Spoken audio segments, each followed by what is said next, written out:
कहानी की शुरुआत में कहानी हेसू से शुरू होती है, जो 23 साल का एक छात्र है। दो लड़कियां उसके पास हंसी खुशी आती हैं, क्योंकि उन्हें उन्हीं से पता चला था कि हेसू दूसरों की जगह क्लास अटेंड करने में एक्सपर्ट है और उसने कभी कोई क्लास मिस नहीं की। वे उससे एक मदद मांगती हैं। सीधे जवाब देने के बजाय टेसू उन्हें अपना प्रॉक्सी अटेंडेंस सर्विस का फ्लायर दिखाता है। उस फ्लायर में लिखा होता है, क्लास अटेंड करने का चार्ज 10,000 W, असाइनमेंट करने का चार्ज 100,000 W और एग्जाम प्रॉक्सी अवेलेबल नहीं है क्योंकि वह गैर कानूनी है। यह पढ़कर एक लड़की हैरान होकर फ्लायर पर सवाल करती है और दूसरी पूछती है कि क्या वो सच में इसके पैसे लेता है। टेसू समझाता है कि हर अटेंडेंस का चार्ज 10,000 W है। लड़कियां उसकी सर्विस मान लेती हैं और खुशी से वहां से चली जाती है, यह कहते हुए कि वे उस पर भरोसा करेंगी। टेसू उन्हें अपने कस्टमर कहकर जवाब देता है। उसी समय उसके दो दोस्त पीछे से आते हैं और उसकी तारीफ करते हैं कि वह कितना चालाक और रिसोर्सफुल है। वे कहते हैं कि हर बार जब वे उसे देखते हैं, वह किसी न किसी बिजनेस में अच्छा करता दिखता है। वे उससे मजाक में पूछते हैं कि क्या वह कभी उनकी भी मदद करेगा। टेसू उन्हें भी वही फ्लायर पकड़ा देता है। यह देखकर उसके दोस्त मजाक करते हुए शिकायत करते हैं कि इतने करीबी दोस्त होने के बावजूद उन्हें कोई डिस्काउंट नहीं मिल रहा। बाद में टेसू क्लास में बैठा होता है जब टीचर अटेंडेंस ले रहे होते हैं। वह धीरे से अपने दोस्तों की ओर से भी जवाब देता है और बड़ी आसानी से उनकी हाजिरी लगा देता है। जब लेक्चर खत्म होता है तो टीचर सभी को क्लास से जाने की इजाजत देते हैं। बिना देर किए तू तुरंत कमरे से निकल जाता है। उसके दोस्त उसकी अचानक रवानगी को नोटिस करते हैं और आपस में अंदाजा लगाते हैं कि शायद वह गर्लफ्रेंड से मिलने गया हो। फिर वे हंसते हैं और इस ख्याल को नकार देते हैं, कहते हैं कि शायद वह कोई पार्ट टाइम जॉब कर रहा है। वे मजाक करते हुए कहते हैं कि इतने पैसों के लिए टेसू किसी की कॉलर पकड़कर यह चिल्लाएगा कि यह तो 3 महीने का किराया है।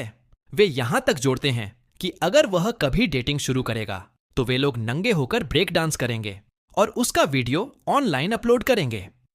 अब कहानी का नरेशन टेसू के नजरिए से शिफ्ट होता है। वह बताता है कि कॉलेज के उन स्टूडेंट्स के लिए जिनके पास पेरेंट्स का सपोर्ट नहीं है, हर सेकंड कीमती है।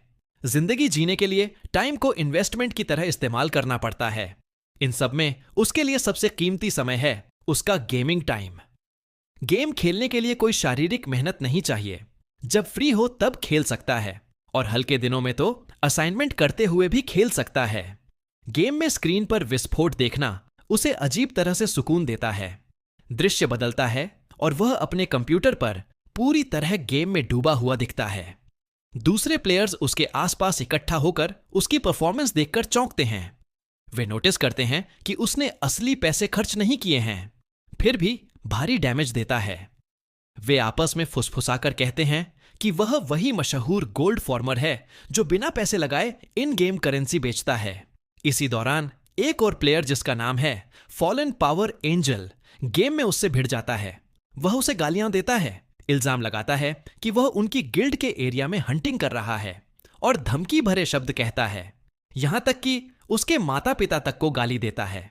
तू उन गालियों को इग्नोर करता है और शांति से खेलता रहता है। जितना वह इग्नोर करता है उतना ही वह प्लेयर गुस्से में पागल होता जाता है और अंत में लगातार गालियां देने लगता है। अब सीन बदलकर पुलिस स्टेशन में आता है। पता चलता है कि टेसू ने उस गाली देने वाले प्लेयर के खिलाफ शिकायत दर्ज कराई है। वहां वह प्लेयर एक युवा लड़की निकलती है जो गुस्से में पुलिस अफसर से कहती है कि उसने लड़ाई शुरू नहीं की थी, बल्कि पहले उसे उकसाया गया था। फिर भी डांट उसे ही पड़ रही है। इसी दौरान तू पुलिस स्टेशन पहुंचता है। ऑफिसर उसे पहचान लेता है और लड़की का परिचय करवाता है कि यह वही है जो फॉलन पावर एंजल आईडी के पीछे है और उसका नाम है जामिया। जैसे ही मिया की नजर ताऊ पर पड़ती है, दोनों एकदम ठिठक जाते हैं। उनकी आंखें मिलती हैं और पहचान साफ हो जाती है। मिया अब उत्साहित होकर अचानक बोल पड़ती है कि यह सचमुच का हान ताऊ है। ऑफिसर उनकी प्रतिक्रिया देखकर पूछता है कि क्या वे एक दूसरे को जानते हैं। बिना झिझक मिया कहती है कि हां, और बताती है कि टेसू उसका एक्स बॉयफ्रेंड है। टेसू उस लड़की को ध्यान से देखता है। उसे एहसास होता है कि यह उसकी 5 साल पहले की एक्स गर्लफ्रेंड जामिया है। वह उसी की उम्र की है, उसी स्कूल में पढ़ी, यहां तक कि वही क्लास भी शेयर करती थी। उस समय वह बहुत शांत रहती थी, किसी को ध्यान भी नहीं पड़ता था और ज्यादातर समय वह कोने में अकेले किताब पढ़ती रहती थी। वह ऐसी लड़की थी जिसे कहीं भी देखा जा सकता था, जिसकी मौजूदगी कोई खास असर नहीं डालती थी। उसकी यादें अब तक ज्यादातर धुंधली हो चुकी थीं, सिवाय उस दिन के जब उनका ब्रेकअप हुआ था। वह था 27 सितंबर, हाई स्कूल के दूसरे साल की शरद ऋतु का दिन, जब उसका परिवार अचानक रातों रात शहर छोड़कर चला गया था। जब टेसू मिया का पीछा करते हुए पुलिस स्टेशन से बाहर आता है तो उसे याद आता है कि उन्होंने उसी दिन मिलने का वादा किया था। वह सोचता है कि वह बिना कुछ कहे क्यों चली गई थी और पूछने का विचार करता है, लेकिन झिझक जाता है। उसी समय मिया खुद से गुस्से में बड़बड़ाती है कि यह कितना बेहुदा है। इतने सालों बाद मिलने पर अब उसे उसके मुंह पर सेता हुसैन बाल बबलू का सेटलमेंट झेलना पड़ रहा है। टेसू सोचता है कि यह पूछने का सही समय नहीं है। वह मन ही मन सोचता है कि क्या यह वाकई वही चामिया है जिसे वह पहले जानता था। पहले तो उसे लगा था कि यह बस कोई और होगी जिसका नाम वही है, लेकिन अब उसे यकीन हो जाता है कि यह सचमुच वही है। वह सोचता है कि इंसान कुछ ही सालों में कितना बदल सकता है। उसे याद आता है कि यहां तक कि रियूनियन में भी लोग वक्त के साथ काफी अलग दिखते थे, फिर भी मिया उसे बहुत अजनबी लगती है। सिर्फ उसका रूप ही नहीं, बल्कि उसकी पूरी मौजूदगी अब बिल्कुल अलग इंसान जैसी लगती है। वह सोचता है कि आमतौर पर जब कोई कहे मैं हूं तो स्वाभाविक प्रतिक्रिया पहचान की होती है, लेकिन मिया के साथ सब कुछ अजीब लगता है। अचानक मिया पलटकर उसका सामना करती है और पूछती है कि वह उसका पीछा क्यों कर रहा है। वह इल्जाम लगाती है कि टेसू अपने की पर पछता रहा है और गेम में कुछ गालियों के लिए इतने पैसे मांगने पर अपराध बोध महसूस कर रहा है। वह उसे याद दिलाती है कि वे पहले एक दूसरे को जानते थे और उसने सोचा था कि अगर वह पुराने दोस्त का कार्ड खेलेगी तो वह हंसकर टाल देगा, लेकिन उसने मुआवजा मांगा, जिसे वह छोटी हरकत पैटी कहती है। टू सोचता है कि वह इतनी ज्यादा बातूनी क्यों हो गई है। मिया और आगे बढ़ते हुए पूछती है कि क्या वह अब माफी मांगना चाहता है। वह जवाब देता है कि नहीं और बताता है कि यही उसका जीने का तरीका है।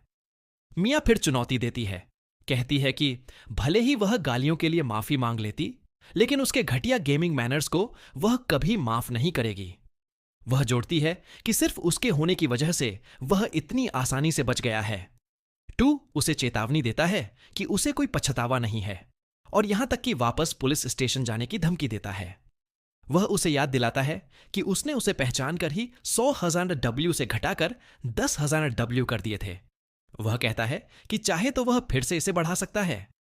यह सुनकर मिया का लहजा नरम पड़ जाता है और वह मानती है कि उसके पास इस समय 10,000 डब्ल्यू भी नहीं है। वह पूछती है कि क्या वह इस बार माफ कर सकता है। टू इनकार कर देता है और जिद करता है कि वह 10,000 डब्ल्यू तो लेगा ही। आखिरकार मिया मान जाती है और कहती है कि चलो 10 पर ही छोड़ दो।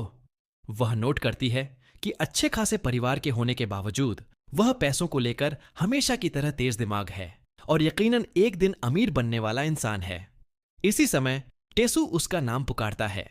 जब वह चामिया जवाब देती है तो तेसू उससे पूछता है कि वह अब तक कैसी रही। मिया इस सवाल पर हैरान हो जाती है। तेसू उसकी हैरानी नोटिस करता है और पूछता है कि वह ऐसे क्यों रिएक्ट कर रही है। मिया समझाती है कि ऐसा इसलिए है क्योंकि तेसू बदल गया है। पहले वह दूसरों की परवाह नहीं करता था और अब अचानक पूछ रहा है। मिया कहती है कि उसके साथ कुछ ऐसा नहीं हुआ जो बताने लायक हो और न ही इसमें कोई मतलब है। वह याद दिलाती है कि अब वे दोबारा नहीं मिलेंगे और जब तक वह समय पर पैसे चुका देगी यही काफी है। वह तेसू से कहती है कि उसके बारे में जानने की कोशिश मत करो, जैसे अब तक उन्होंने एक दूसरे की परवाह नहीं की। वह अपनी बात खत्म करते हुए कहती है कि ऐसे ही आगे बढ़ना चाहिए, जैसे दोनों का एक दूसरे से कोई लेना देना ही नहीं है। वह उसे शुभकामना देकर वहां से चली जाती है। तेसू उसे जाते हुए देखता है और सोचता है कि ये वही आखिरी शब्द थे जो उसकी एक्स गर्लफ्रेंड ने 5 साल बाद दोबारा मिलने पर कहे। वह सवाल करता है कि क्या इतने साल बाद बस इतना ही कहने को रह गया। उसे याद आता है कि गायब तो वह मियां हुई थी बिना किसी वजह बताए, और असल में गुस्सा तो उसे होना चाहिए था। वह मानता है कि उसने सेटलमेंट मनी मांगी ही इसलिए थी क्योंकि उसे पैसों की सख्त जरूरत नहीं थी, बल्कि इसीलिए कि उसके पास शब्दों की कमी थी, और यह एक तरीका था कि वह मियां को थोड़ी देर और अपने पास रोक सके। जैसे ही वह मुड़कर चला जाता है, वह मान लेता है कि यही उनका सच में अंत है और अब वे कभी नहीं मिलेंगे। लेकिन 1 महीने बाद सियोहान यूनिवर्सिटी में किस्मत ने फिर खेल दिखाया। एक क्लासरूम में तू और मियां की दोबारा मुलाकात होती है। दोनों चौंक जाते हैं। मियां घबराकर फिर से सिर्फ एक शब्द बड़बड़ाती है। इधर तू अपने नए कमरे की खिड़की के पास खड़ा था। उसने देखा कि एक वैन आ रही है। कोई परिवार पास वाले घर में शिफ्ट हो रहा था। इसे देखकर उसने सोचा कि कोई इस वक्त ऐसी जगह ढूंढ भी कैसे पाया। ये तो जैसे एस क्लास आइटम मिल जाने जैसा है। पहले ही 4 दिन बीत चुके थे नए सेमेस्टर के, और यह इकलौती 1 रूम अपार्टमेंट थी जो स्कूल से 5 मिनट की दूरी पर थी, सिर्फ 500 डिपॉजिट और 50 किराए में। हालांकि जगह थोड़ी पुरानी थी, लेकिन सस्ती और स्कूल के करीब होने की वजह से यहां घर मिलना बेहद मुश्किल था। उसे याद आया कि यहां रहने वाले ज्यादातर लोग उसी स्कूल के स्टूडेंट्स थे। सोचते सोचते अचानक उसे चामियां याद आ गई। उसने सोचा, क्या वो रोज आना जाना करती है? पिछली मुलाकात याद आते ही उसके मन में फिर हलचल हुई। उसे याद आया कि कैसे वह अचानक फिर से चामियां से टकरा गया था। तभी किसी ने मियां को ब्रॉडकास्ट रूम में बुलाया। जैसे ही उसने उसे देखा, वह चौंक गया और पूछा कि वह वहां क्यों है।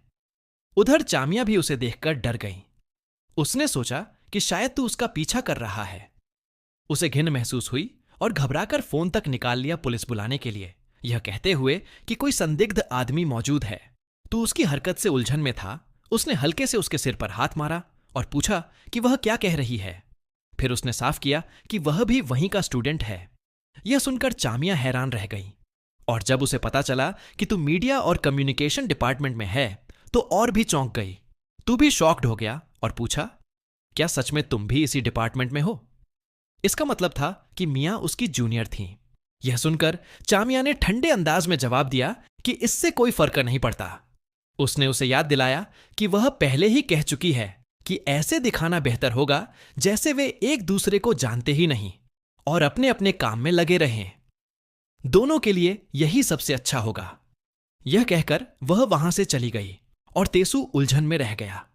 उसे समझ नहीं आया कि वह इतनी नाराज क्यों थी। पिछली रात की यादें उसके दिमाग में लौट आईं। उसने खुद को शांत रहने के लिए मजबूर किया और कहा कि अब भूल जाना ही बेहतर है।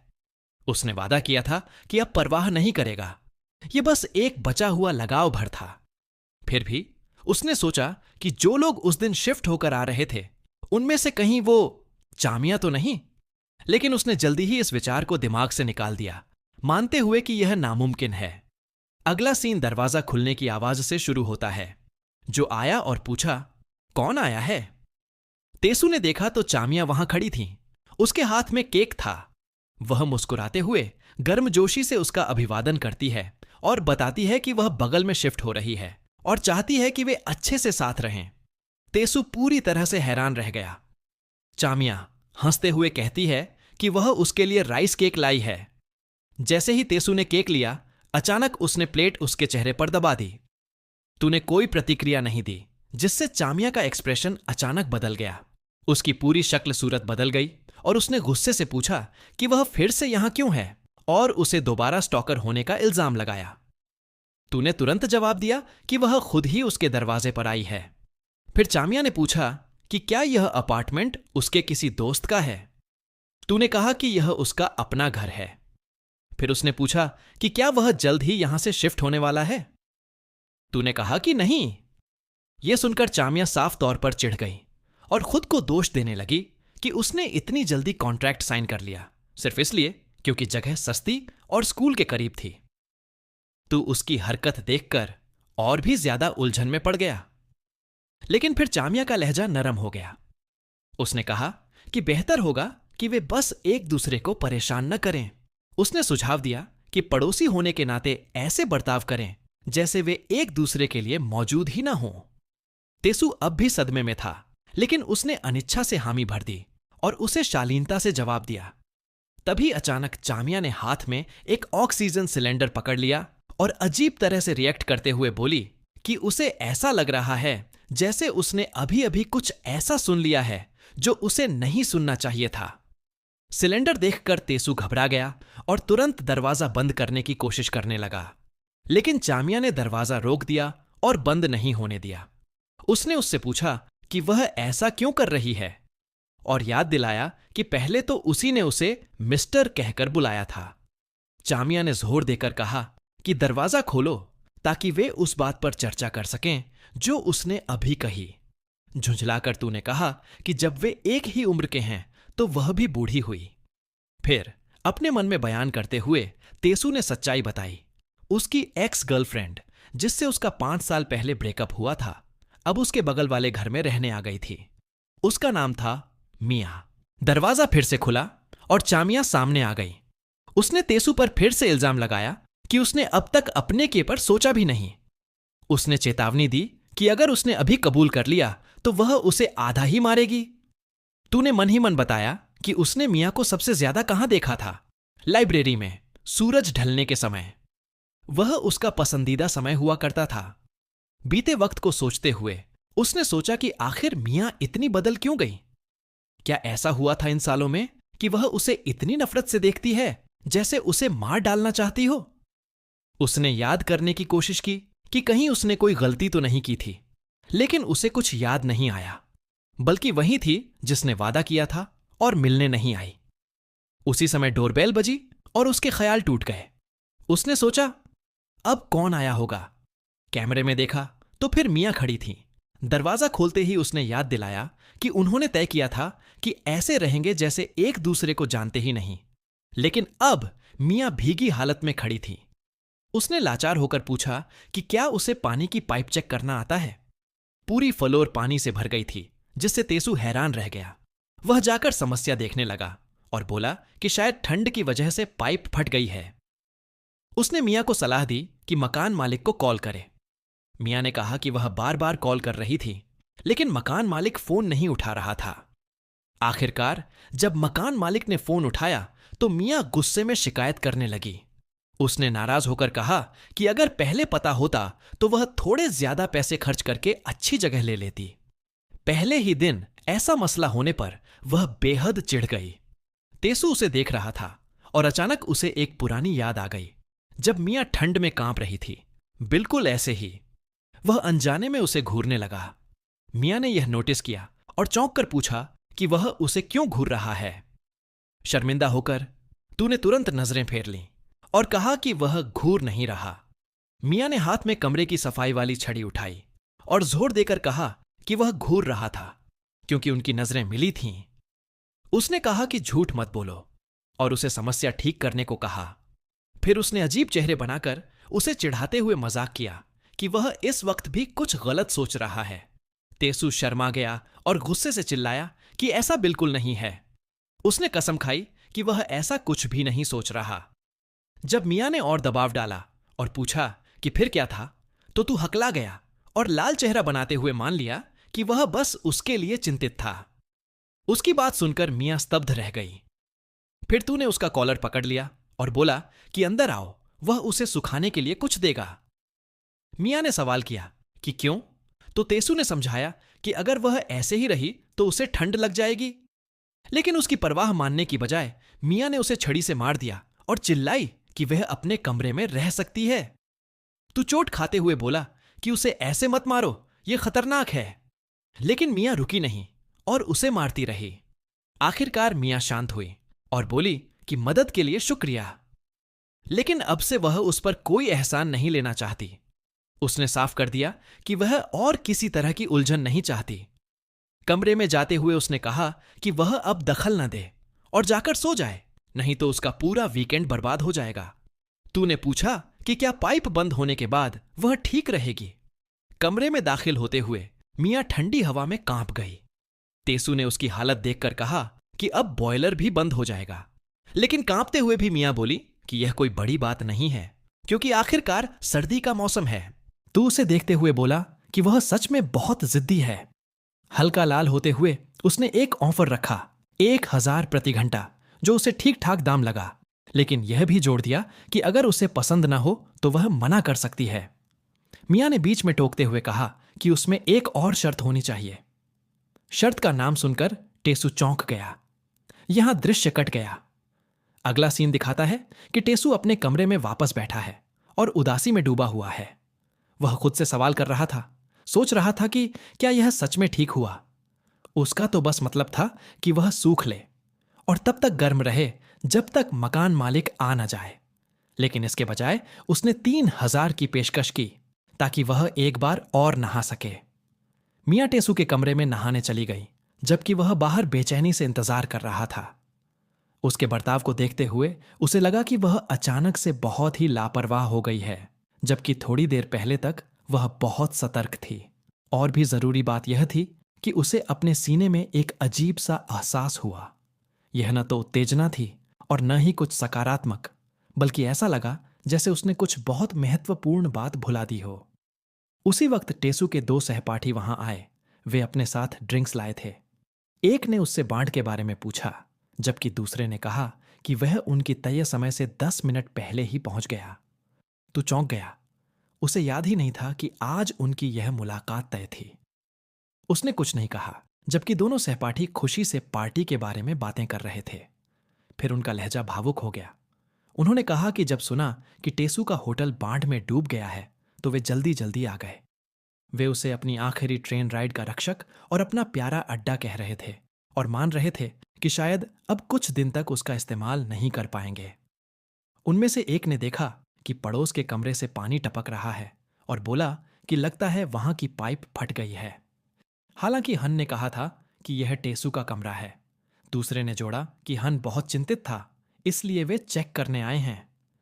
यह सुनकर और मियाँ का कमरा पास में ही देखकर टेसू अंदर से घबरा गया। वह सोच रहा था कि अगर वे जबरदस्ती अंदर आ गए और मियाँ को उसके कमरे में देख लिया तो यह मामला बहुत ही उलझ जाएगा। इससे बचने के लिए टेसू ने सुझाव दिया कि आज वे बाहर जाकर पिए। उसने घबराकर समझाया कि उसका कमरा बाढ़ की वजह से गंदा हो गया है, इसलिए इस बार वह सबको ट्रीट देगा। उसके सहपाठी उसकी बात सुनकर हैरान रह गए। एक ने हैरानी से चिल्लाकर पूछा कि कहीं उसने अपना सिर तो नहीं टकरा लिया। दूसरे ने सवाल किया कि क्या सच में वही टेसू है जिसे आखिरी स्नैक तक बांटने की आदत थी और अब वह पैसे खर्च करने की पेशकश कर रहा है। दोनों ने उसे चिढ़ाते हुए उसके गाल खींचे। एक बोला कि उसे तुरंत अस्पताल ले जाना चाहिए वरना देर हो जाएगी, जबकि दूसरा सोच रहा था कि क्या यह सच में तू है या फिर कोई और भेष बदल कर आया है, कोई एलियन या शिकारी। छिड़कर तूने उनसे पूछा कि वे जा रहे हैं या नहीं। उसके सहपाठी बेहद खुश होकर उत्साह से राजी हो गए। उन्होंने सोचा कि जब वह खुद पैसे देने को तैयार है तो उन्हें मना करने का कोई कारण नहीं। उन्होंने मजाक में यह भी कहा कि पता नहीं फिर कब उन्हें उससे ऐसे शब्द सुनने का मौका मिलेगा। उनकी सहमति से तूने राहत की सांस ली और मन ही मन सोचा कि अब मामला सुलझ गया। उसने ठान लिया कि वह उन्हें बस इतना बताएगा कि उसे जल्दी से सफाई पूरी करनी है और फिर वह नीचे जाकर उनसे मिल जाएगा। उसके सहपाठी योजना बनाने लगे कि वे तैसू के पैसों से क्या क्या खरीदेंगे और जाने ही वाले थे कि तभी मियाँ उसके कमरे से बाहर निकल आई। उसने घोषणा की कि उसका नहाना खत्म हो गया। उसे देखकर तू डर से जम गया। मियाँ ने उसके दोनों सहपाठियों को नोटिस किया और उत्सुकता से पूछा कि वे कौन हैं। त्रुंक के सहपाठी यह देखकर कि नहाकर एक लड़की उसके कमरे से बाहर आ रही है, पूरी तरह हक्का बक्का रह गए। ठीक वही स्थिति जिससे तू डर रहा था उसकी आंखों के सामने घट गई। उन्होंने उसे पकड़ लिया और पूछा कि इतनी सुंदर लड़की उसके होटल से बाहर क्यों आ रही है और वह आखिर है कौन। उनमें से एक गुस्से में बोला कि वह एक मासूम लड़की को गुमराह कर रहा है। घबराए हुए तूने मियाँ के कंधे पर हाथ रखा और दावा किया कि वह उसकी छोटी बहन है, उसकी असली बहन। मियाँ खुद इस अचानक दावे से चौंक गई, लेकिन उसके सहपाठी इस बात पर यकीन नहीं कर पाए और चिल्ला उठे कि ऐसा हो ही नहीं सकता कि इतनी सुंदर और क्लासी लड़की का रिश्ता ऐसे फटेहाल लड़के से हो। उनकी कठोर बातें सुनकर टेसू ने सोचा कि यह तो जरा ज्यादा हो गया। फिर मियाँ ने उससे उस बहन वाली बात पर सवाल किया, लेकिन उसने उसे चुप करा दिया और जोर देकर कहा कि अगर वह और मुसीबत नहीं चाहती तो उसे उसका साथ देना होगा।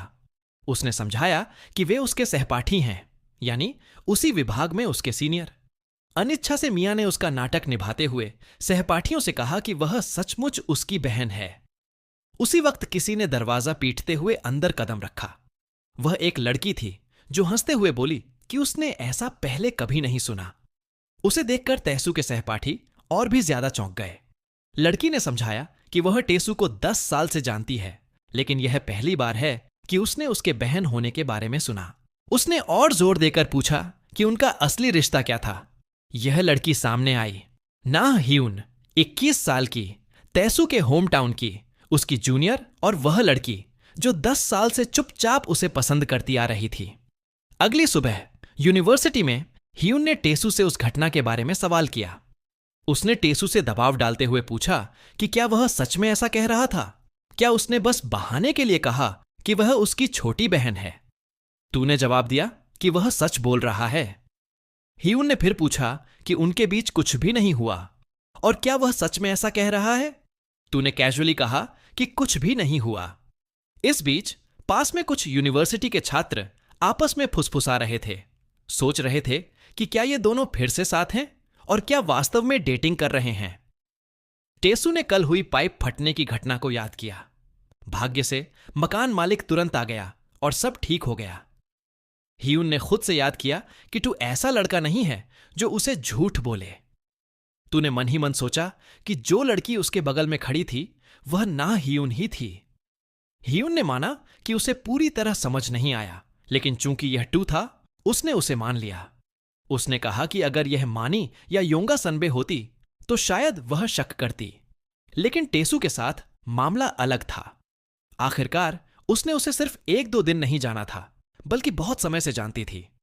तूने खुद से समझाया कि ह्यून सिर्फ यूनिवर्सिटी की जूनियर नहीं थी, बल्कि बचपन की दोस्त भी थी जिसे वह 10 साल से जानता था। वह 3 बेटे और एक बेटी वाले बड़े ताइक्वांडो स्टूडियो की सबसे छोटी थी। हालांकि वह छोटी थी, लेकिन जन्म से ही उसमें टैलेंट और लड़ाई की प्राकृतिक क्षमता थी। 6ठी क्लास में उसने अपने कई महाकाव्य लड़ाइयों की कहानियों के जरिए स्थानीय स्तर पर नाम कमा लिया। लोगों ने उसे क्रेजी चिहुआ हुआ ऑफ ग्वांगजांग डोंग कहा। यह नाम कोरियाई में क्रेजी चिहुआ हुआ के शब्दों से छोटा करके डॉक बन गया। जब वे स्टूडेंट काउंसिल के कमरे की ओर चल रहे थे, ह्यून ने एक और महत्वपूर्ण बात उठाई। उसने उस लड़की के बारे में पूछा और कहा कि वह निश्चित रूप से मिया यूनी है। तूने पूछा कि वह क्यों पूछ रही है। ह्यून ने समझाया कि मिया बहुत बदल गई है। उसने उसकी काया और परिपक्व वाइब पर जोर दिया, कहती हुई कि विश्वास करना मुश्किल है कि यह वही व्यक्ति है। तूने नजरअंदाज करने की कोशिश की और कहा कि शायद वह उस समय अभी बढ़ रही थी, लेकिन ह्यून को यकीन नहीं हुआ। उसने कहा कि यह बिल्कुल समझ नहीं आता। वह मानती थी कि लड़कियों की आवाज और दिखावट थोड़ी मिलती जुलती थी, लेकिन उसे लग रहा था कि वह किसी पूरी तरह अलग व्यक्ति को देख रही है। फिर उसने असली चिंता उठाई। उसने पूछा कि मिया बिना कोई शब्द कहे क्यों गायब हो गई और अब अचानक क्यों वापस आई। उसने तू को याद दिलाया कि उसकी अचानक गायब होने की वजह से उसे बहुत परेशानियां झेलनी पड़ी। उसी समय एक और लड़की अंदर आई और बीच में बोल पड़ी, पूछते हुए कि बिना कुछ कहे कौन गायब हो गया। हैरान होकर ह्यून ने उसका अभिवादन किया और उसे हिजू सनबे कहा। यह लड़की सोन ही सू थी, 24 साल की, सुंदर और समझदार। कुछ कोरियन अभिनेत्रियों की तुलना में उसकी सुंदरता फीकी पड़ती। वह पब्लिक एडमिनिस्ट्रेशन की स्टूडेंट काउंसिल प्रेसिडेंट थी और टेसू का वह लड़की जिस पर वह चुपचाप क्रश करता था। उसने दोनों को गुड मॉर्निंग कहा और ह्यून और टू का धन्यवाद किया कि उन्होंने इतनी जल्दी मदद की, भले ही वे स्टूडेंट काउंसिल में नहीं थे। उसने समझाया कि कल के डिपार्टमेंट एमिटी की तैयारी के कारण लोगों की संख्या कम थी। ह्यून ने उत्सुक होकर आश्वासन दिया कि कोई बात नहीं और कहा कि वह शारीरिक काम में सक्षम है। फिर उसने टेसू की तरफ देखा और पूछा कि क्या वह ठीक है, क्या वह अपने पार्ट टाइम जॉब्स के कारण बहुत व्यस्त तो नहीं है। अपनी क्रश को देखकर टू उत्साहित हो गया और जल्दी से जवाब दिया कि कोई बात नहीं। उसने बताया कि उसने उस दिन अपने सभी ओवरलैपिंग जॉब्स छोड़ दिए थे ताकि उसका शेड्यूल खाली हो। हिजू ने हैरानी जताई और पूछा, क्या वह सच में इतना कर सकता है। टू ने उसे आश्वस्त किया कि चिंता मत करो, उसने हाल ही में कुछ अच्छा अतिरिक्त आय भी कमाया था। हिजू ने यह सुनकर राहत महसूस की और कहा कि यह अच्छी खबर है। टेसु उसकी मौजूदगी से उत्साहित जोर देकर कहा कि बस वह बताए कि क्या करना है। यह देखते हुए ह्यून ने गुस्से में होंठ चिढ़ाए। उसे यह पसंद नहीं आया कि टू केवल हिजू सनबे के सामने ही ऐसा व्यवहार करता है। उसने सोचा कि वह और कितनी बातें छुपा रहा होगा। साथ में टू और ह्यून ने हिजू की मदद करना शुरू किया और उसने निर्देश दिए कि चीजें कहां रखनी हैं और कौन से आइटम मूव करने हैं। टू ने अपने आप में सोचा कि हिजू सनबे उसके स्कूल में 1 साल ऊपर है और वह वही लड़की है जिसे वह अब भी पसंद करता है। बेशक यह अभी भी एक राज था। तभी मंकी और योंगा आए, टू के गाल चिढ़ाते हुए। मंकी ने मुस्कुराते हुए कहा कि यह आश्चर्यजनक है कि टू ने अपनी पार्ट टाइम जॉब्स छोड़कर मदद की। योंगा ने याद दिलाया कि टू हमेशा कहता था कि वह बिना पेमेंट के काम नहीं करता। टू ने अपने आप में सोचा कि खासकर ये लोग कभी न जाने। योंगा ने फिर मुस्कुराते हुए कहा कि वे सब कुछ जानते हैं और अनुमान लगाया कि यह किसी लड़की के कारण होगा। यह सुनकर टू शर्म से लाल हो गया। योंगा ने पूछा कि क्या उसने यह यांग से सुना, फिर जोड़ा कि इस साल के फ्रेशमैन अद्भुत होने वाले हैं।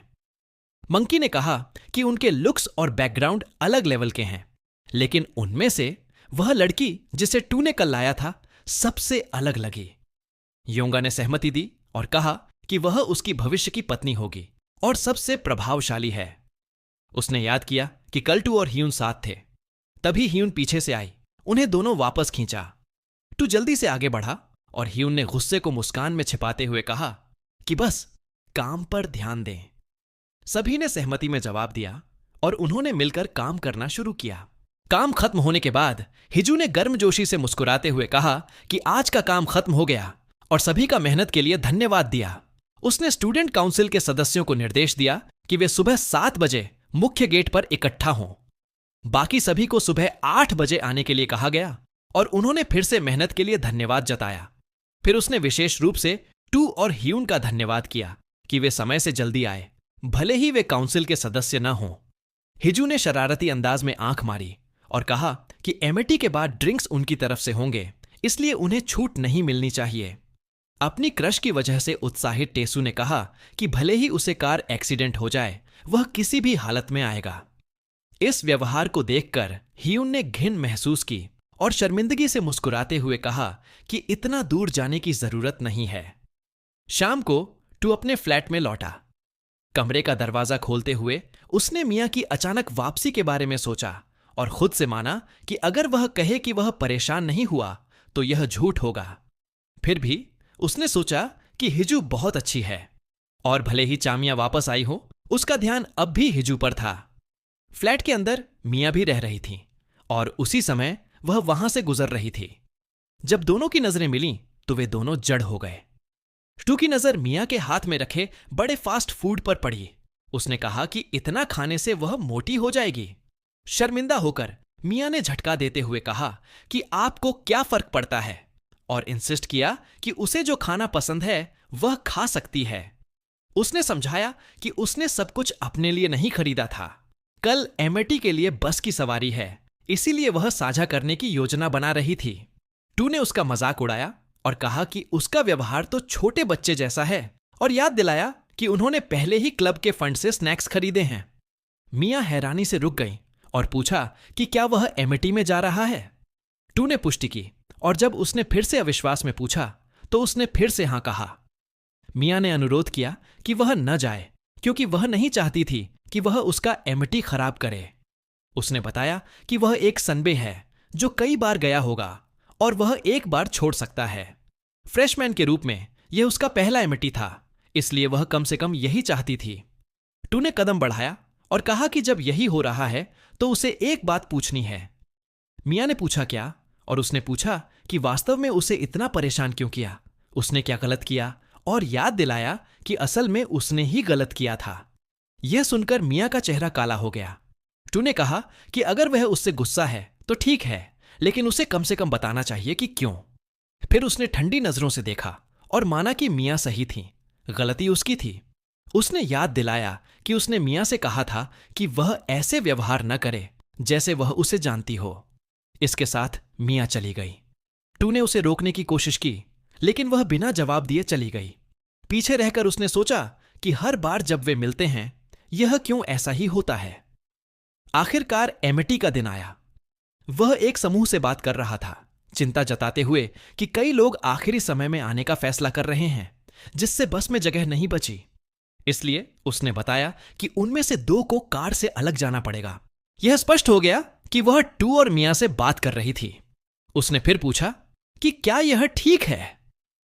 टू और मियाँ एक दूसरे को शर्मिंदगी से देखते रहे, आराम से जवाब नहीं दे पाए। बस में ह्यून चुपचाप बैठी रही। तभी उसकी दोस्त ने झुककर उससे पूछा कि क्या हुआ।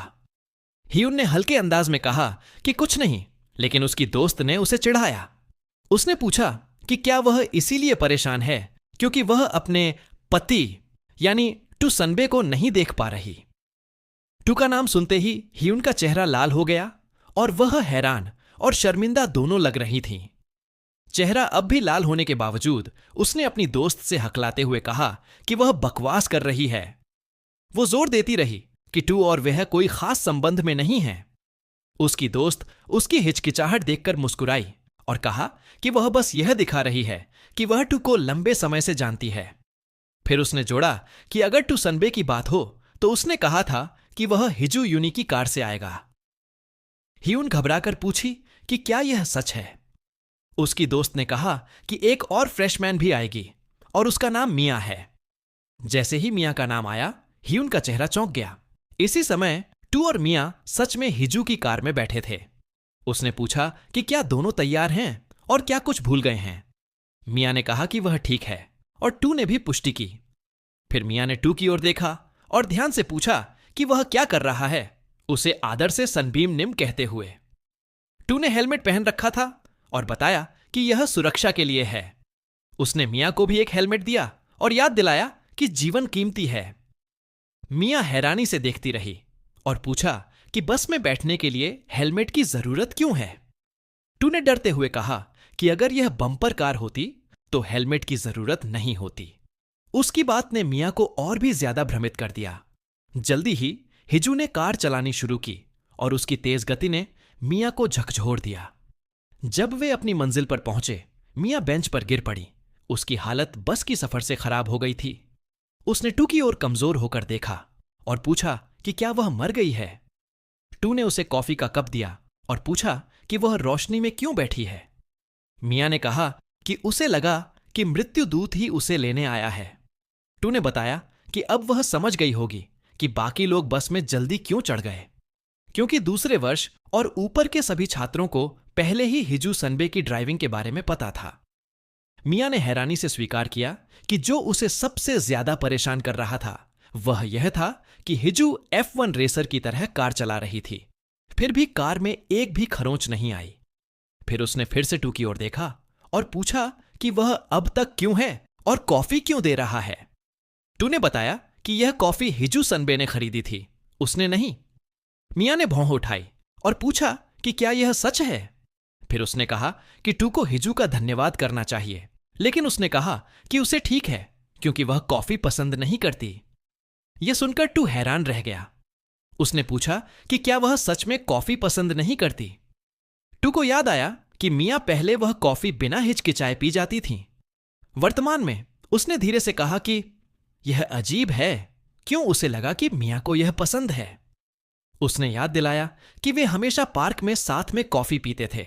मियाँ ने बीच में ही कहा कि शायद वह उसे किसी और से मिला रही है। उसने जोड़ा कि शायद पहले उसे पसंद थी, लेकिन अब वह उन पुरानी बातें याद नहीं करती। इसके बाद वह बेंच से उठी और गंभीर होकर टू की ओर देखी। उसने कहा कि वह माफी चाहती है, लेकिन अब वह अतीत की बेकार यादों में फंसना नहीं चाहती।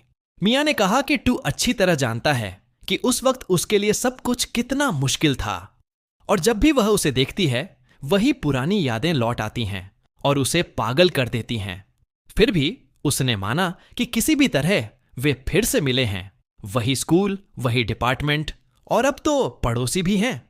इसलिए उसने कहा कि वह टू से यह नहीं कहेगी कि वह ऐसे बर्ताव करे जैसे वह उसे जानता ही न हो। इसके बजाय वह उसके करीब आकर विनती करती है कि वह उसके साथ ऐसे पेश आए जैसे किसी सामान्य जूनियर के साथ। उसने वादा किया कि अब तक जो भी कठोर बातें उसने कही थीं, उसके लिए वह माफी मांगेगी। यह कहकर मिया मुड़ गई और टेसू को उसके शब्दों के साथ अकेला छोड़कर चली गई। टू चुपचाप बैठा रहा। मिया के शब्दों का बोझ उसके मन में उतर रहा था। उसने माना कि यह उसके लिए एक साफ इनकार था, सबसे विनम्र लेकिन सबसे निर्णायक अस्वीकार। वह मिया जिसे वह पहले जानता था अब वहां नहीं थी। उसने सोचा कि उसने उस दिन क्यों यह दावा किया था कि वह उसे याद करती है। अगर उसने ऐसे बर्ताव किया होता जैसे वह उसे जानती ही नहीं, तो सब आसान हो जाता।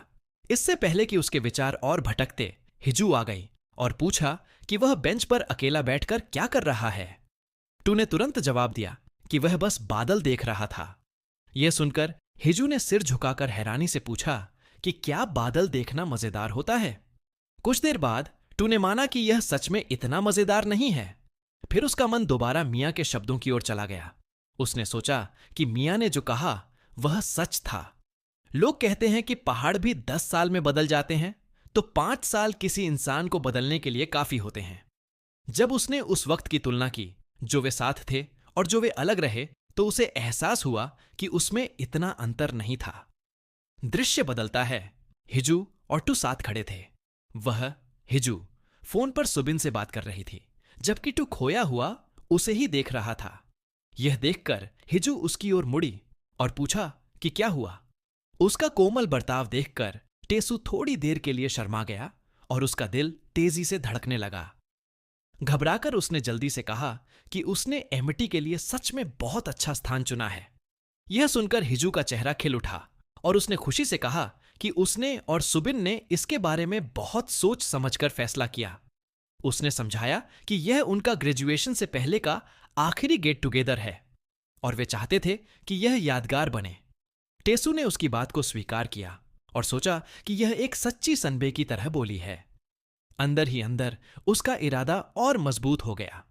उसने अपने आप से कहा कि उसका केवल एक लक्ष्य है, ग्रेजुएशन से पहले हिजू से अपने दिल की बात कहना। भले ही मियां लौट आई है, उसका दिल जरा भी नहीं डगमगाया। दोनों साथ चलते रहे, हल्की फुल्की बातें करते हुए। टेसू ने चिंता जताई कि उसने इतनी महंगी जगह बुक की है जबकि वह बिना भुगतान के आया है। हिजू ने उसे आश्वस्त किया कि यह कोई बात नहीं है। उसने कहा कि टू ने उनके लिए जितना किया है उसके सामने यह कुछ भी नहीं है। फिर उसने पूछा कि वह फ्रेशमैन कहाँ है। टू ने जवाब दिया कि मिया ने कहा था कि वह थोड़ी देर घूमकर लौट आएगी। उसी समय मिया आ गई, पूरा गेम आउटफिट पहने हुए, सिर पर हेलमेट और हाथ में हॉकी स्टिक। उसने पूछा कि क्या वे तैयार हैं और घोषणा की कि वह पूरी तरह तैयार है। टू को उसका यह रूप अजीब लगा, जबकि हिजू मुस्कुराई और बोली कि यह नई फ्रेशमैन वाकई मजेदार है। फिर उसने टू की ओर देखा और मजाकिया अंदाज में पूछा कि क्या उसकी हिजू की ड्राइविंग सच में इतनी डरावनी है। बिना किसी हिचकिचाहट के टू ने अपना हेलमेट पहन लिया और कहा कि यह बिल्कुल भी डरावना नहीं है। चिंतित होकर हिसू ने पूछा कि क्या यह सच में इतना ज्यादा था। दृश्य फिर से बदल गया और मिया को बेहद बुरी हालत में दिखाया गया। बाकी लड़कियां उसके आसपास इकट्ठा हो गईं और सोचने लगीं कि उसके साथ क्या हुआ था। उनमें से एक ने समझाया कि मिया इस साल हेसू सनबे की ड्राइविंग की शिकार बनी थी और शायद केवल तू ही ऐसा था जो उस राइड से बिना कुछ हुआ बाहर निकल सकता था। एक और लड़की ने कहा कि जब तक कोई उसके जैसा लापरवाह ना हो तब तक कोई भी इसे झेल नहीं पाएगा। उसी समय किसी ने पीछे से टू के कंधे पर हाथ रखा और उसका नाम पुकारा। जब वह मुड़ा तो एक लड़की वहां खड़ी थी और उसने पूछा कि क्या उसके पास 1 मिनट है। वह लड़की एक और प्यारी फ्रेशमैन थी जिसका नाम था शिन डाबिन। वह 20 साल की थी और अभी अभी कैंपस में दाखिल हुई थी। उसी समय हुन को कुछ अजीब सा महसूस हुआ और उसने देखा कि एक और लड़की उसके करीब आ गई थी। तुआ हियो सबके सामने एक चमकदार मुस्कान के साथ खड़ी हुई और घोषणा की कि इस इवेंट के साथ इस साल की फ्रेशमैन ओरिएंटेशन आधिकारिक तौर पर समाप्त हो चुकी है। उसकी आवाज में ऊर्जा थी जब उसने शाम के अगले हिस्से की घोषणा की, एक कैजुअल गेट टुगेदर ड्रिंक्स के साथ। उसने समझाया कि आयोजकों ने पहले से ही सभी को 6-6 के ग्रुप्स में बांट दिया है, जिसमें सीनियर और जूनियर को मिलाया गया है ताकि वे खुलकर बातें करें और समय का आनंद लें। जैसे ही उसने हाथ उठाया, उसने सभी से माइटी मेडिक के नाम पर चीयर करने को कहा और पूरा हॉल जोरदार आवाजों से गूंज उठा जब सबने अपने गिलास उठाए और एक साथ चीयर किया। हंसी और खुशी का माहौल छा गया क्योंकि भीड़ मजे कर रही थी, लेकिन वो अचानक फिर से आगे आई और थोड़ी हिचकिचाते हुए पूछा कि क्या ग्रुप बदला जा सकता है। पास खड़ी मियां ने तुरंत जवाब दिया कि स्विचिंग केवल हर 1 घंटे में एक बार ही संभव है। तू अपने ग्रुप में बैठा था, चुपचाप सोच रहा था कि इतने अजीब ग्रुप्स बनाए कैसे गए। बाकियों की तुलना में उनका ग्रुप असंतुलित लग रहा था, लगभग परेशान करने वाला, क्योंकि अनुपात ज्यादातर लड़कियों की तरफ झुका हुआ था। यह सोचकर वह असहज और हल्का बेचैन हो गया। उसी समय हॉल के दूसरी ओर बैठे अन्य लड़के उसकी तरफ ईर्ष्या से देख रहे थे। वे दांत पीसते हुए बड़बड़ा रहे थे कि सारी खूबसूरत लड़कियां तेसु के आसपास ही क्यों इकट्ठा हो गईं। उनकी निगाहों का बोझ महसूस करते हुए तू बेचैन हो गया और चुपचाप इस अनचाहे ध्यान से कराहने लगा। तभी डाबिन ने अपना जूस उठाया और शरारती अंदाज में हल्के से उसका गिलास ठोकते हुए आंख मारी और उसके और करीब झुक गई। उसका यह साहसिक इशारा ह्युंड की नजर में आ गया और उसका चेहरा तुरंत जलन से सख्त हो गया। अपने आप को जबरदस्ती उस पल में डालते हुए उसने भी अपना ड्रिंक उठाया और तंग सा असहज चीयर किया, जिसने ताऊ को चौंका दिया और उसे दोनों के बीच फंसा दिया। तूने मियां की तरफ देखा और मियां ने उसकी नजर पकड़ ली। उसने पूछा कि क्या हर बार पीने से पहले गिलास टकराकर चीयर करना जरूरी है? तूने जवाब दिया कि यह वास्तव में जरूरी नहीं है, लेकिन पीते समय उसने मन ही मन स्वीकार किया कि उसे किसी तरह का एहसास हो रहा था कि यह एमटी बहुत थकाऊ होने वाला है। इस साल का एमटी सामान्य से कहीं ज्यादा लोगों से भरा हुआ था और कारण बहुत सरल था। वह था फ्रेशमैन इन्फ्लुएंसर ट्रायो, शिन डाबिन, हायुंजी और दू यान वू। हायुंजी एक स्टडी व्लॉगर और स्ट्रीमर थी। उसने 9वीं कक्षा से ही स्ट्रीमिंग शुरू कर दी थी, लगातार करती रही और अब उसके 40,000 सब्सक्राइबर्स हो चुके थे। दू यान वू, जिसने दोबारा एंट्रेंस एग्जाम देकर दाखिला पाया था, अपनी गोरी त्वचा और भारी आवाज की वजह से एक हॉरर थीम वाले रेडियो चैनल चलाती थी। वह उस सीन में काफी लोकप्रिय हो गई थी। जहां तक शिन डाबिन की बात थी, तूने माना कि वह उसके बारे में ज्यादा नहीं जानता था। जिज्ञासा से तूने डाबिन के बारे में पूछा। युंजी ने हैरानी से प्रतिक्रिया दी, पूछते हुए कि क्या तेसु सच में नहीं जानता कि डाबिन कौन है। तू सोचने लगा कि क्या उसे जानना चाहिए था। युंजी ने समझाया कि डाबिन ही डाविन्स फंडे के पीछे का चेहरा है, जो एक super famous variety game influencer थी, जिसके लगभग 3,20,000 सब्सक्राइबर्स थे। उसने उसे एक अच्छी स्ट्रीमर और गेमर बताया। डाबिन ने शर्माते हुए जवाब दिया कि उसे इतना ज्यादा हाइप न किया जाए, यह कुछ खास नहीं है। उसने कहा कि उसे बस इस वजह से सराहा जाता है क्योंकि वह गेम्स में थोड़ी बहुत ठीक है। तेसु ने मन ही मन सोचा कि वह निश्चित नहीं था, लेकिन तीनों में से वही सबसे ज्यादा मशहूर लग रही थी। उसे याद आया कि हिसु सनबे ने एक बार उसे बताया था कि इस साल कई मशहूर फ्रेशमैन आए हैं, इसीलिए उसने उन सबको उसकी टीम में रखा था ताकि कोई बड़ा हादसा ना हो। उसने उसे सबसे सुरक्षित विकल्प कहा था। अब उसे समझ में आया कि उसके मैसेज का मतलब क्या था, हालांकि अभी भी वह सोच रहा था कि उसे सेफ कहने का क्या मतलब था। तभी डाबिन ने तेसु से पूछा कि क्या वह गेम्स खेलता है। तूने जवाब दिया कि वह बस कभी कभी खेलता है। जब डाबिन ने उसे ओप्पा कहकर बुलाया तो होन गुस्से से चुपचाप तिलमिला गई कि वह उसे इस तरह क्यों बुला रही है। ताऊ ने भी बाकी सभी लड़कों की खतरनाक निगाहें नोटिस की, क्योंकि सारी खूबसूरत लड़कियां उसी के आसपास इकट्ठा हो गई थीं। उसने मन में सोचा कि उन जलती निगाहों को देखकर समझ आ रहा था कि उस दिन इतने लोग एमटी में क्यों आना चाहते थे। तभी डाविन ने अचानक गुक बाप स्टोरी गेम का जिक्र किया। वह हैरान रह गई कि तू भी वह खेलता है। तूने बताया कि वह इसे प्राथमिक स्कूल से खेल रहा है। डाबिन ने पूछा कि वह किस सर्वर पर है और तूने जवाब दिया कि वह सुंडक सर्वर पर है। डाबिन उत्साह से बोली कि वही उसका सर्वर भी है। हैरान होकर ताऊ ने मियां से पूछा कि क्या वह भी उस सर्वर पर रही है। यह सुनकर मियाँ घबरा गई। उसने जल्दी से अपना जूस गटक लिया और हकलाते हुए ऐसे जताया मानो वह समझ नहीं रही कि वह क्या कह रहा है। उसने पूछा कि क्या वह गुक बाब सर्विंग की बात कर रहा है और जोर से सोचने लगी कि क्या वह किसी रेस्तरां में काम करता है।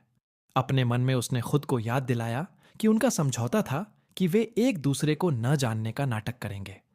फिर डाबिन ने उनके सर्वर के बारे में एक डिटेल बताई। उसने कहा कि वहां एक बदनाम गोल्ड फॉर्मर है, चोन योंग डोंग हान ताओ, जो एक बड़ा मुसीबत खड़ा करने वाला है और जिसका नाम उसके जैसा ही है। तेसु ने माना कि वही है। डाबिन ने इस एहसास को प्रोसेस किया और मन ही मन सोची कि तो यह सचमुच वही है। कुछ देर बाद डाबिन ने खुद को माफी दी और वॉशरूम चली गई। हाथ धोते हुए उसने फुसफुसाया कि उसे शुरू से ही पता था। उसने माना कि जैसे ही उसने वेलकम पार्टी में होंठ तेसु नाम सुना, उसे शक हो गया था। यह जानकर कि वह सचमुच वही बदनाम चान योंग डोंग होंतु है, यानवू ने टिप्पणी की कि चूंकि उनका स्कूल योंगडोंग में है और उसका नाम होंतु है, तो अगर वह वही ना होता तो यह ज्यादा अजीब होता। उसने फिर सोचा कि आखिर डाबिन उसे ढूंढ क्यों रही थी। दांत पीसते हुए डाबिन ने कारण बताया। उसने समझाया कि गेम में उसकी मास्टर फॉलन पावर एंजल ने क्विट कर दिया था क्योंकि उस बेवकूफ की वजह से उसे मुआवजे के पैसे देने पड़े और वह बिजी हो गई। उसकी मास्टर ने उससे कहा था कि अब वह जा रही है और गुकबाप गिल्ड का भविष्य संभालने की जिम्मेदारी उसी पर है। डाबिन ने गुस्से में सिंक पर जोर से हाथ पटका। उसने कहा कि यह सब उस कमीने की वजह से हुआ है। अगर वो न होता तो वह और उसकी मास्टर अब तक फाइनल बॉस को हरा चुके होते। अपनी भावनाएं रोकते हुए उससे पूछा गया कि अब वह क्या करने वाली है, क्या वह किसी तरह का बदला लेने का इरादा रखती है। डाबिन ने चालाक मुस्कान दी। बदले की जगह उसने कहा कि वह उसे फुसलाने वाली है। यान वो चौंक गई, लेकिन डाबिन ने आत्मविश्वास से दावा किया कि उसने कभी भी किसी को फुसलाने में नाकामयाबी नहीं पाई जिसे उसने निशाना बनाया हो। फिर कहानी उनकी असलियत की तरफ मुड़ गई। दोनों फिर से स्कूल में सीनियर और जूनियर बनकर मिले थे, लेकिन सच्चाई यह थी कि वे कसम खाए दुश्मन थे।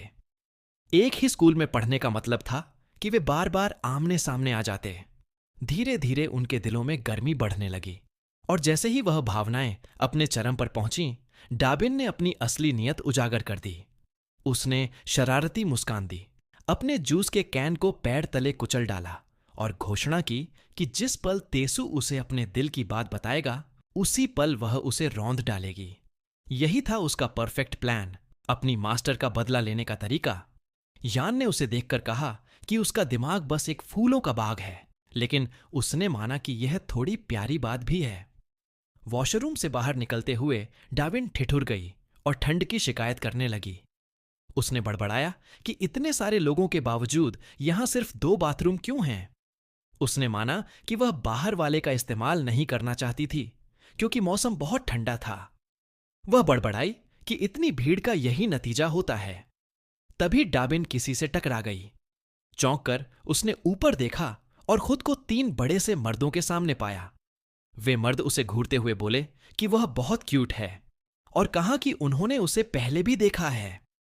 यान वो भागती हुई उनके ग्रुप की ओर आई और जल्दी से समझाया कि अब डाबिन यूनिवर्सिटी की रेसलिंग टीम के सदस्यों से घिर गई है।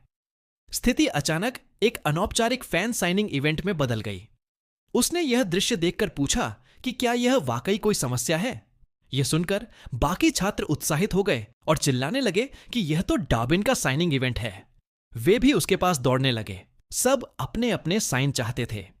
ह्यू ने तुरंत चिल्लाकर तेसु से कहा कि वह अंदर मदद करे और हून से भी हाथ बटाने को कहा।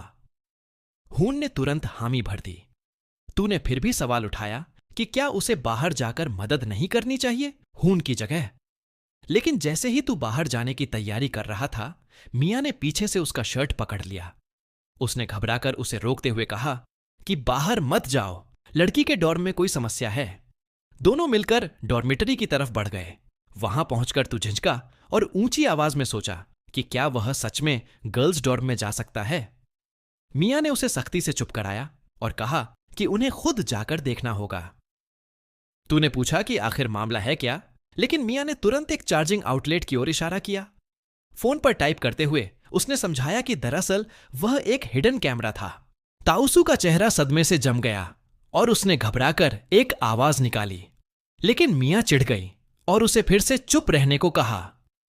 जैसे ही वे उस जगह से निकलने लगे, तेसू ने उत्सुकता से उसकी तरफ मुड़कर पूछा कि उसे इसके बारे में पता भी कैसे चला। मियां कुछ पल रुकी, सोचते हुए कि उसका मतलब क्या है। उसने स्पष्ट किया कि वह आउटलेट टाइप कैमरे की बात कर रहा था। उसने नोट किया कि सिर्फ देखकर कोई भी उसे पहचान नहीं सकता था। मियां ने समझाया कि उसने पहले भी ऐसा कुछ देखा है, लेकिन यह भी बताया कि असली मुद्दा यह नहीं है कि उसने कैसे पहचाना। सबसे अहम बात यह है कि यह कब लगाया गया, किसने किया और कहां कहां और हो सकता है। तूने भी अपने शब्द जोड़े, क्या और कैसे कहते हुए, लेकिन अचानक उसे मियां के अतीत की एक बात याद आ गई। उसकी यादों में उसे लाइब्रेरी में जोर से चिल्लाती हुई मियां याद आई, जब वह बार बार बोल रही थी, लेकिन क्यों? इतनी जोर से कि आसपास के सब लोग मुड़कर देखने लगे और वह शर्मिंदा हो गई। उसके बाद वह अपनी कुर्सी पर धंसकर चुपचाप बैठ गई थी। उसी याद में तेसू ने उससे एक बार पूछा था कि क्या यही वजह है कि वह हमेशा लाइब्रेरी पढ़ने आती है। मियां ने जुनून के साथ जवाब दिया था कि किताबें दरअसल लोगों के बारे में होती हैं। वे कैसे सोचते हैं, उन्हें क्या आगे बढ़ाता है, और उसे यह सब फॉलो करना पसंद है, हमेशा खुद से वही सवाल पूछते हुए। लेकिन क्यों? तब तेसू ने मन ही मन सोचा था कि वह हमेशा उसकी सोच में खिंच जाता था, बिना जाने ही। और लेकिन क्यों मियां का पुराना कैच फ्रेज था। वापस वर्तमान में मियां ने उससे कहा कि अभी जो सबसे अहम बात है वही लेकिन क्यों है। असल सवाल यह है कि किसी ने यह सब किया ही क्यों। उसे फिर से वही शब्द दोहराते सुनकर तेसू दंग रह गया। उसके ख्यालों में आया कि भले ही उसने उसे कहा था कि यह वाक्य अच्छे से फ्लो नहीं करता, फिर भी वह इसे बार बार इस्तेमाल करती रही, क्योंकि उसके मुताबिक यह उसकी जुबान से खुद ब खुद निकलता था। तू अनजाने में उसे घूरने लगा। मियां ने तुरंत नोटिस किया और पूछा कि वह उसे ऐसे क्यों देख रहा है। ताऊ झिझका और माना कि उसका इतनी विनम्रता से बोलना अजीब लग रहा है। उसे समझ आया कि मियां के लिए यह कितना अजीब होगा, खासकर तब जब उसने पहले रेस्ट स्टॉप पर उससे इतनी सख्ती से बातें की थीं। मियां हल्का सा लाल हो गई, नर्वस मुस्कान दी और माफी मांगी। उसने माना कि उसे लगता है जैसे वह पूरी तरह बाहरी इंसान है और इसी वजह से उसके पास ऐसा कोई नहीं है जिसके पास वह इस तरह की बात ले जाए। यह सुनकर तेसू ने मन ही मन सोचा कि मियां सच में इसको लेकर बहुत चिंतित थीं। फिर मियां ने अपना हाथ उसकी तरफ बढ़ाया और कहा कि अगर वह चाहे तो वह सामान्य तरीके से बात करेगी, और सीधे उसकी मदद मांगी। उसने उसे औपचारिक रूप से हान तू सनबे कहकर संबोधित किया। तू उसके शब्द सुनकर जमसा गया। वह कुछ कह ही नहीं पाया। उसकी चुप्पी देखकर मियां ने और पूछा। उसने याद दिलाया कि वह हमेशा ऐसे मामलों में अजीब तरह से तेज दिमाग वाला रहा है। उसने वह वक्त भी याद किया जब क्लास में एक गेम कंसोल गायब हो गया था और बाकी सबने हार मान ली थी, लेकिन उसने नहीं। उसने माना कि इतने लंबे समय बाद इस तरह मदद मांगना शर्म की बात है, खासकर जब वे दोनों मुश्किल से ही आपस में बात कर रहे थे। लेकिन उसने सच कबूल किया कि उसके पास तेसू के अलावा और कोई नहीं है जिससे वह मदद मांग सके। आखिरकार तूने भी अपना हाथ उसकी तरफ बढ़ाया और पूछा कि क्या वह अब भी यह दिखावा करने वाली है कि वे बस अजनबी हैं। मियां ने उसके सवाल को अनदेखा कर दिया और दोहराया कि वह सीरियस होकर उसकी मदद मांग रही है। उस पल तेसू को अपने अंदर महसूस हुआ कि उसके सामने खड़ी मियां वही मियां है जिसे वह पहले जानता था। तूने कैमरे के बारे में पूछा, सोचते हुए कि क्या यह डॉर्म प्रोवाइडर ने लगाया होगा। मियां ने समझाया कि ऐसा होने की संभावना बहुत कम है। उसने बताया कि उसने बाकी लड़कियों के रूम भी चेक किए थे, यह सोचकर कि शायद सब में लगे हों, लेकिन सिर्फ उनके रूम में ही था। उसने जोड़ा कि उसे यह भी नहीं लगता कि किसी लड़के ने किया है, क्योंकि प्रेसिडेंट सनबे ने तो यहां तक इंतजाम किया था कि कोई भी लड़का गर्ल्स डॉर्म में न घुसे। तूने हिजू के बारे में सोचा और उसका चेहरा लाल पड़ गया। मियां ने जारी रखा और उसे याद दिलाया कि उनके आने के बाद से वह तो कार सिकनेस की वजह से बिस्तर पर ही लेटी रही थी। दोस्तों, आपको यह मनहवा कैसा लगा? यह अभी भी एक ऑनगोइंग सीरीज है और इसके कुछ चैप्टर अभी बाकी हैं। आप कमेंट करके जरूर बताइएगा कि क्या मैं इसे आगे जारी रखूं या नहीं। और हाँ, reincarnated engineer builds the strongest kingdom का एक नया चैप्टर भी आया है जो लगभग 6 मिनट का है। मैं सोच रहा हूँ कि एक और चैप्टर आने का इंतजार करूँ ताकि दोनों को मिलाकर एक लंबा और मजेदार वीडियो बना सकूं। तो दोस्तों, आज के लिए बस इतना ही। अगर वीडियो अच्छा लगा हो तो लाइक, शेयर और सब्सक्राइब करना ना भूलें। मिलते हैं अगले वीडियो में।